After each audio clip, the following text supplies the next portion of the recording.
Hi. Hi. So all this, and I feel great with energy. And thank you so much for coming to this talk. For me, it's the first time, and I'm very nervous. I really hope for your support. So my name is Elena. Our talk today is transforming cyber risk management through IT risk assessment and validation. My name is Elena. I work for Delta Data in California. I'm a senior cybersecurity architect. I'm doing incident response, forensic investigation, threat hunting, and hyperpurple testing. And also, I'm a proud mom of 4 kids. One of them is here today.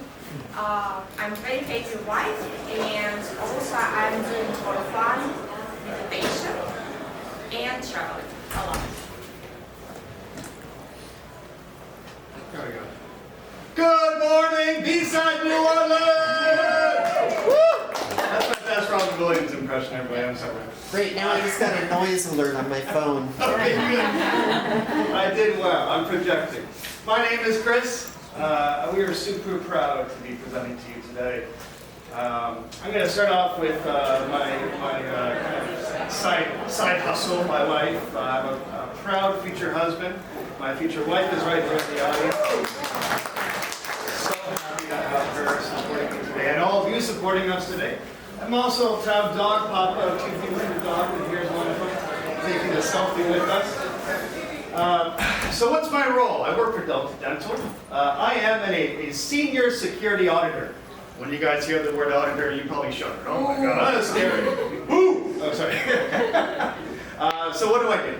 My specialty is cybersecurity. I've been working in cyber for about 10 years now. As an auditor, my management will send me at various processes, teams, people, systems. I have to go in, learn everything about them, and determine what the risks are in those processes, teams, systems, all the good stuff.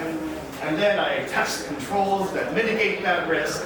I build a beautiful, fantastic, gigantic report, send it to our board, our executives, and then we try to fix those things before the bad guys find them. So talking about risk, why are we here today? Who here knows what a risk assessment is? Raise your hands. That's a lot of hands. That's good. Now, here's the tricky part. Who here considers themselves a risk management professional? Oh, very few hands here and there. I see 3 or 4. So, our goal here today is actually to change your minds. Because, in our opinion, we are all risk management professionals in one way or another. And I think one of the fallacies, one of the issues that we run into in cybersecurity, all becoming these professionals and learning all of our tracks, is we do not get the core training in risk management. And I think that it's actually it's kind of a doomed scenario because we all actually have a role in risk management. A lot of us, if we've seen risk assessments, which everybody has seen, you're going to see an Excel sheet with like 20 different rows, and they're all super generic, and they have these super generic ratings, high, medium, low, and it doesn't really feel like anything important. And in fact, I used to be an auditor. You would just give it to your auditor, and they would say, "It looks good." And then you would never see it again. You never talk about it again. It never became a part of your organization that actually mattered. But we would like to change that dynamic with you today. We're excited to do that. We believe that cyber risk management, notice we changed the verbiage over there a little bit. We believe cyber risk management should allow a company to understand their strategy in terms of cybersecurity and to make a case for their budget. Because all of us are working because somebody pays us. We can budget to hire people, to deploy tools, to run processes, to hire vendors to do stuff for us. If we don't have a way to prove that we need that budget, then we're not going to get it. So that's why we believe cyber risk management is core to all of our jobs, one way or another, and we're all a part of it. We also believe that you don't need those generic templates, that it's actually important to align our cyber risk assessments and our cyber risk management strategy with real threats that actually have context to our organization. I think that's very important. And we also believe it should be dynamic. Why do this shit once a year and write a 50-page report that nobody's going to read when you can do it in a way that matters, that works for your company? It could be one-off. It could be once a day. You could just be looking at it ticket-based. Like it should be, it shouldn't be one way that we do it with Excel sheets. So you want to kind of change the dynamic there. And then here's our meat and potatoes. We believe that it should be constantly validated. Because today, we can make this beautiful 50-page report, and tomorrow, everything can change. For instance, ChatGPT came in 2022. Before then, you know, like the whole technology stack was different. And then after that, your grandma could become a script kiddie. So we believe that also should be constantly validated. So how are we going to get there? We're going to go on this journey together.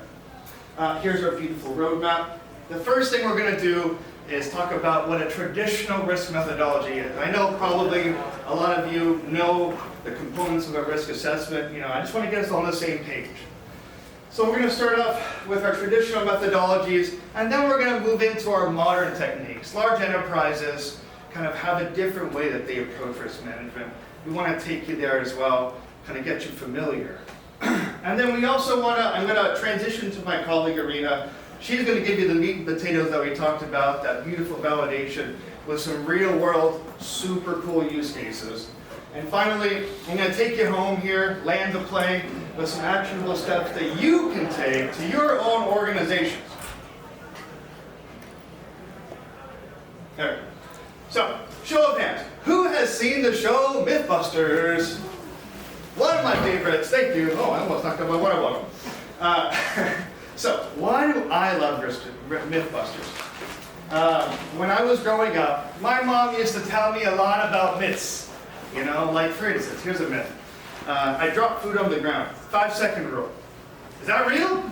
I used to ask, oh yeah, it's 5 seconds, you can eat it. Why? And then how many of you have kids? They also ask you all these questions. Why this? Why that? Parents. Yeah.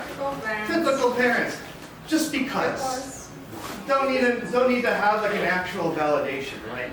And when I was a kid, it really bugs me that I never really had the answer. And this show actually gave me that. So I used to watch it on Discovery Channel all the time. And it actually, they went through things like that. The 5-second rule was one episode. But they allowed me to live that dream of knowing the why. And so we're going to start off on our roadmap with those methodologies, busting some myths together on risk assessment and risk management. So without further ado, our myth 1, risk assessments are a compliance checkbox. So I used to be a SOC 2 auditor. That was how I started my career. And when I first started, I was an entry-level auditor with 0 experience. A lot of you, if any of you have SOC 2 reports in your organizations, surprised most of you aren't raising your hand. It's kind of like the standard, right? And you probably are thinking about the big batted auditors. Well, I was out of college and I was a scared little shrimp. I didn't understand anything about risk assessment and risk management. And one of the controls that we had to test was an annual risk assessment. So, whenever I would get this risk register, I would look at it, I would see these 20 rows, I would make sure that there were some decisions, and I would just pass it. It was nothing. It was such a throwaway activity that as long as I could just see that it existed, I was good. But as I matured in my career, I started to ask questions. I was like, hey, this risk number here, row 2, what does that mean? What's your asset around that? What's your context? And the companies that I would work with wouldn't know how to answer it, because what they did was they got a generic template. They put their company's name on it. They changed a few small things, and they gave it to me. And then they maybe showed an approval email or something. But we want to dispel that thought process, because how do we prove that we need something, that we need resources? Actually, a risk assessment should be a way that we can prove that we need resources for our organizations. I'm just going to go over it very quickly. I mean, y'all probably know about this, but the quick inputs, analysis, and outputs and decisions. So, 3 inputs. The first one I'd like to go over is assets. What is the juicy data that you've got that somebody wants to take? How juicy is it? Where does that data live? The places where that data lives, are there assets that connect to that? And so on and so forth. You have an inventory of those things. That's the first input. And then I say, okay, the people that want to steal that data, what are those threats? Are they threat groups? Are they individuals? What does that look like? And finally, how are they going to get to those assets and exploit and steal your data? That's your vulnerabilities. You take all those beautiful things, you put it in your analysis Rube Goldberg machine, and you come out with a prioritization. Actual, tangible list of risks that you can use. Call it a hypothesis, if you like the scientific method, of essentially what needs to be decided, what the decision matrix has to look like for your management. You should usually have risk owners for every single one. And then you'll see your 3 different decisions here: accept, mitigate, or transfer. Accept is like, we're okay with the level. Mitigate, we need a control. Transfer, let's pay someone else to do this. So myth 1 busted. Myth 2. We did our risk assessment. We're done, right? One time a year. But it is our opinion that a risk assessment does not only need to be done one time with a 50-page sheet. And the decisions that you make actually need validation. Just like these myths that we're busting here. Someone can say anything about any type of risk, but how do you know it's true? How do you know that the decision that you make to accept it, to mitigate, the control you put, the defense you put into place, is actually going to mitigate the risk that you are facing, the contextual risk, that actual threat from coming in and stealing your juicy data? So we believe that every risk needs to be validated, and we need some evidence that what we have decided is the right way to do it. So usually we test it. As an auditor, my goal is to say, here's your risks, what are your controls, let's test it one way or another with some procedures. So, always get some evidence to do this. Myth number 2 is busted now. Now let's talk about myth number 3. We've got the audit report. We validated that our decision was correct one time. But it does not mean that we validated it forever. Let's say that yesterday, I validated that a control was in place. It doesn't mean that that control is going to be in place tomorrow. What if one of my engineers goes and makes a quick emergency change to a system? It could ruin the whole control. So we actually need to have a method to continuously validate that these decisions, these defenses, these mitigations are actually working. And also, we need to have a way to continuously review the acceptances that we have against these risks. I mean, we're accepting it today. Tomorrow, we could have new threats that are going to go after this thing, and our risk level will actually change because of that. So it's really important to have another validation method there. You see this guy with the nice little umbrella. He's got one umbrella, but how pissed are these people? They're going to be rained on. So, doing it multiple times, every time. Myth number 3. So, risk management can't keep up. Like you said, like we said, we talked about that risk assessments typically happen once a year. You know, that's usually what you'll see in most organizations. Most frameworks will require that. For instance, there's this new NYDFS, NYCRR requirement. It's actually the most strict cybersecurity regulation in the nation right now. And they are saying that risk assessment needs to be done minimum annually. Well, I think that's missing the point here. Like, we could create a report, like I mentioned, but it's slow. It doesn't keep up. Our threat actors are not sleeping for an entire year after they make a decision. They actually have large organizations that are targeting companies every single day. They're building and finding new vulnerabilities, new zero days. They're building zero-day malware that we cannot keep up with, we have not seen. So it's really important for us to keep up as well as a cyber organization, as a risk management organization. with our real-time inputs, automation, and our continuous validation cycle. So how do we do that?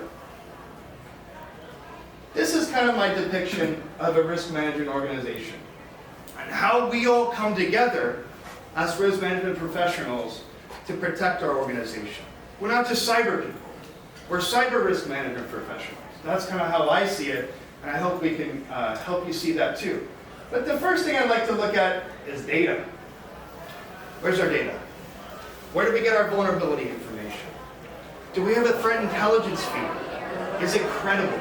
Do we have an asset inventory that is complete, that is saying, here is all of our servers, our databases, mapped to, these are the systems that run on those servers or databases, and these are the sensitivities of data that we have to worry about. We should get to that level. If I have public data in a server or a database, I don't care as much about that public data as I do about HIPAA data.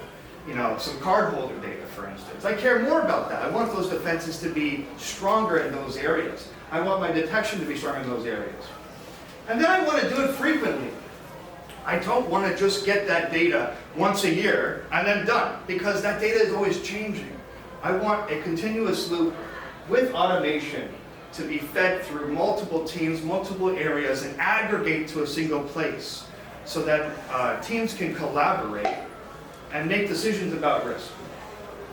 Then I want it to be relevant. This data doesn't matter if you have millions of data points going down and down and down and down your list. Your people cannot look through millions of data points. We have to filter it so it has context to our organization.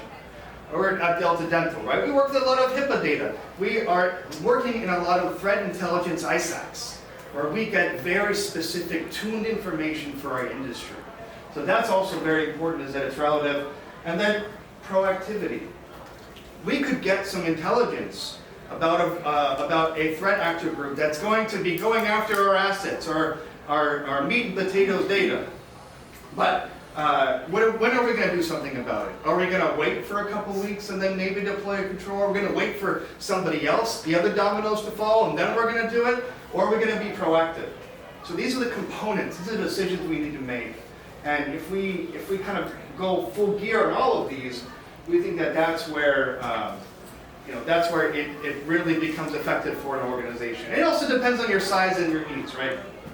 So I would love to transition to Arena to tell you about some really cool ways that we validate that our decisions are correct. Thank you so much, Chris. Chris, a little bit already teased you about validation. But we would like to also take you to our journey, how we're doing that at Delta Dental in California with continuous validation. But before I will jump to the technical details, I would like to tell you a story of my life. This is Nikolai, my son. Say hi to him. Yes, he's 6 years old. Big support for me. He's cute. This is when he was like about 2 years old. And so our home was very secure. Like everything is secure. Gate locked, like cabinet latches in place, outlet powers everywhere. It's like a audit checklist for toddler safety. Until one day, I go to the kitchen and I see him sitting on a table with like spoon and eating Nutella.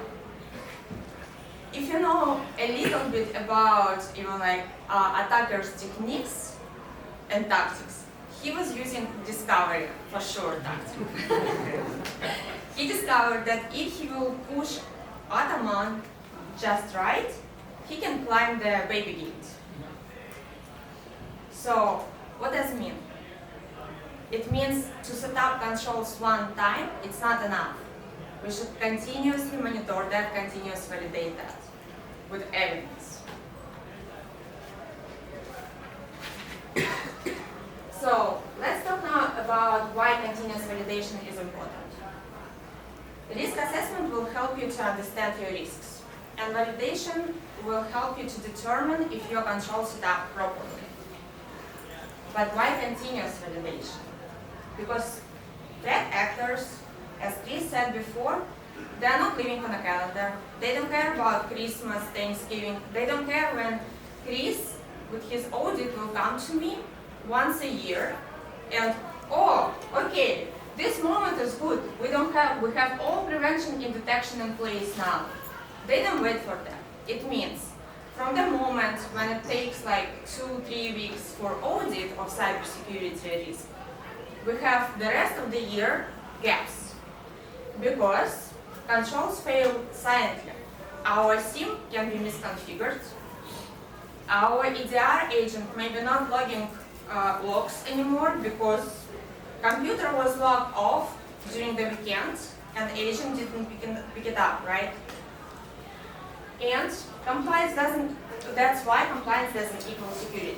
Just put check boxes on that, it's not enough. We need continuously monitoring, validating, and having evidence. And also think about that.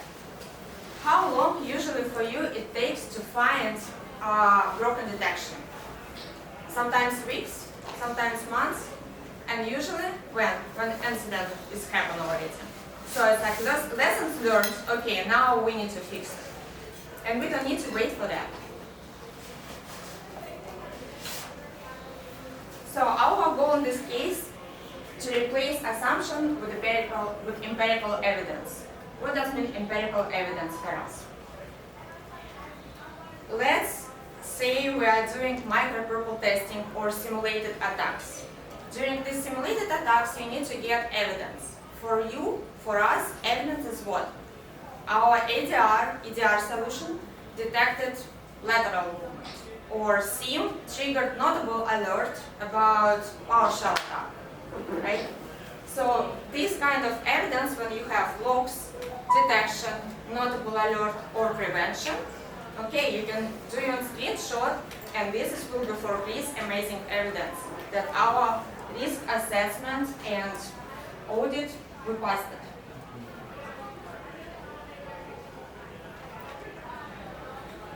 Do you see guys these numbers? This is crazy. It's 2023 and 133 million patient records was exposed to the internet. And you know what this means? It means each of us, when we went to dental offices, to doctor appointments, all our doctor notes, even SSN numbers, all PHI, PI, healthcare information about us exposed. Why? So, because almost 80% of breaches were failed to the control failures, right? Because they didn't do continuous validation, because they didn't have evidence. They didn't validate that every day. Yes. We are big fans of what movie? Star Wars, right? So thank you to my son and husband, they helped me to create this slide. So in cybersecurity, we are usually talking about red team and blue team. Let's talk about red team first. Red team, who is it? It's kind of professional hackers we hired to our organization to break our stuff. They're pretending to be bad guys, but instead of breaking stuff, they're actually helping blue team, helping organization. They're making notes and passing to the blue team to say, this is your gaps, guys. This is what you need to fix. On another side, it's a blue team. Blue team is like a cybersecurity police. Their goal actually to kick attackers out. They are watching like doors, windows, even trash cans to make sure nobody sneak in there. They're like, so their work is to detect, respond, and prevent. They're like IT ninjas with too much coffee. And who is purple team? Who likes margarita cocktails? Oh, nice. So it's kind of margarita cocktail with two ingredients, defense and offense. They are doing testing for some techniques, and they're right there checking if you have detection or prevention. Maybe you will ask me what's the difference then between red team and purple team, and I can tell you. Red team usually it's a very big, complex, and very time-consuming process when you need to test the whole keychain. Well, micro-purple testing or purple team, they're testing just one technique. We have tactics, we have attackers techniques. that is doing just one technique and getting result about prevention or detection right there. So we talk about general kind of map stuff, right? Here it's a framework, micro-attack framework. Who knows about micro-attack framework? Wow, nice. Let me tell you how I heard first time about that. It was about 6 years ago, and I was digging into PowerShell command. And of course, I understand what does it mean, right? But I cannot explain kind of like because it's common this line, that line. And I was on a meeting with my previous manager, Alan, and he is sharing screen with me. And he is showing to me this micro-attack framework with 12 enterprise tactics and hundreds of techniques and sub-techniques. And I'm like, wow, look at this, 1059. This is amazing, this is PowerShell abuse, awesome. And what I can see, when you click on it, you can see all attacker behavior, detection strategy, and mitigation strategy. And it's amazing. And also you can see APT groups there. It's like a Rosetta Stone book just for attackers' behavior. This is how I started to use micro-attack framework on my daily basis. You can even map your incidents to technique IDs, and you can do this map, heat map, where you can see, okay, it was here detected or prevented, and here this is where your gaps, and you can start to work on it, right? You can use it for threat hunting, you can use it for micro-purple testing, for everything what you want.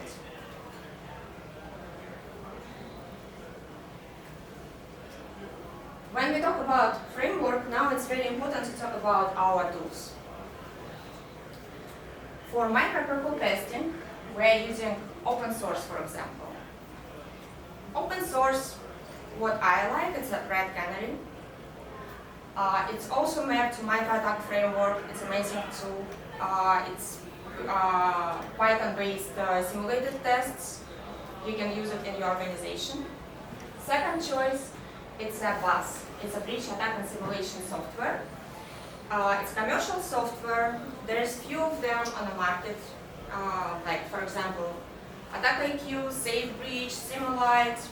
It's amazing. Yes, it's expensive, but it's amazing. Why? Because it's already all have all these simulated access, simulated attacks, which is mapped to micro-attack framework, and you can see right there if it was prevented this attack or detected to all your different assets and operating systems. And third, it's a custom script. For example, I will tell you a little more about that later. So for example, you're migrating from on-prem to cloud, and for cloud, there is not a lot of simulated attacks currently, unfortunately. For AWS, yes, more, but for Azure or Oracle or CI, for example, it's not that much. Then you need to do what? You need to just script it. You need to create by yourself. When you're using all these three together, this is a great solution for you guys. And now let's talk about the process, how we are doing this. First, you need to, of course, to understand how to prioritize. There is hundreds of techniques and sub-techniques, right? You need to understand what your organization is. Is it financial? Is it healthcare? Is it insurance company? So after that, you are doing what? Threat intelligence. You're kind of researching, doing a lot of research, what is targeting your organization. As I said before, you have 12 tactics. You need to think clearly. Context is very important here. Is it discovery tactic is very important, really? Because discovery tactic, yes, it means somebody is pinging your IP address or ports, right? They're checking that. But you will get how many false positives? But maybe lateral movement is more important, or C2C. So after that, when you figure out your concept and prioritize things, you are doing threat hunting. With threat hunting, we are creating usually one detection. We are hunting for events. Maybe maybe these events already like exist in your organization, and it's good that you are doing that now and you discover it. At least for the future, you will be protected. Right? So you create your detection, you created your ADS playbook and response book for SOAP, for example, and after that we are doing micropurple testing. If we are doing, for example, for PowerShell abuse, for micropurple testing, we're just doing simulation attack for this PowerShell, and we are checking our threat hunt that our detection or prevention is working. When you did that, after that we need to validate. We validated, prevented, or detected. For example, it's prevented. We are good. It's great. But if it's not prevented by your EDR, what we are doing? We create a detection, and your detection gives you a lot of false positives. You need to filter out all this noise. Because if you will get 20, 30 false positives on the technique ID, your SOC team, who is usually level 1 and 2, they will miss the most important one. And this is how companies get enriched, right? So after tuning, you tune this detection, you are doing again micropurple testing to make sure everything's worked fine. So I forgot to tell you that when after threat intel, we're creating tickets. It can be Jira ticket or ServiceNow ticket in your ticketing system, with providing technique ID with your assets, what you would like to test. For example, Mac, Windows, Linux, maybe all of them. Different, maybe you have different servers, different, databases, and your expectation. Expectation validated, prevented or detected. So after tuning, just a second please. After tuning and doing the second time micropurple testing, when we are closing our ticket automatically is opening it and putting it in a backlog to make sure we will test it next week or next month, depends on your schedule. Continuous. Yeah. So this is the example about us, about our organization. Last year it was a huge project for us. So we migrated from on-prem to cloud. And our goal, of course, to make sure that we're covering and detecting all our cloud-based attacks. What we need to do for that?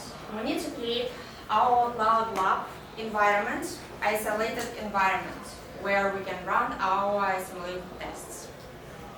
After that, we need to make sure that, for example, all our clouds, it's not just one, forwarding all logs to our SIEM, and all agents, EDR agents, installed, of course, on all assets in the cloud. And of course, in my cloud lab, right? After that, we are doing our micropurple testing with different techniques. For example, you can initially you can take 50 techniques for one cloud, 50 techniques for another cloud, You need to start with some basement, right? With some important stuff, what should be for sure detected. We are running simulated attack, creating detection, checking again, no noise. If noise tuning, we run it again, all good. So as an output, we are getting validated detection of cloud-based attacks post-migration. Yeah, so I think Irina undersold herself even, because she actually had to do a lot of research and had to take on the mindset of an attacker that would attack our organization or cloud infrastructure. And one of the key problems is, as she mentioned before, there's not a lot out there to validate cloud attacks. And a lot of security organizations don't quite understand how to defend and detect these cloud-based attacks.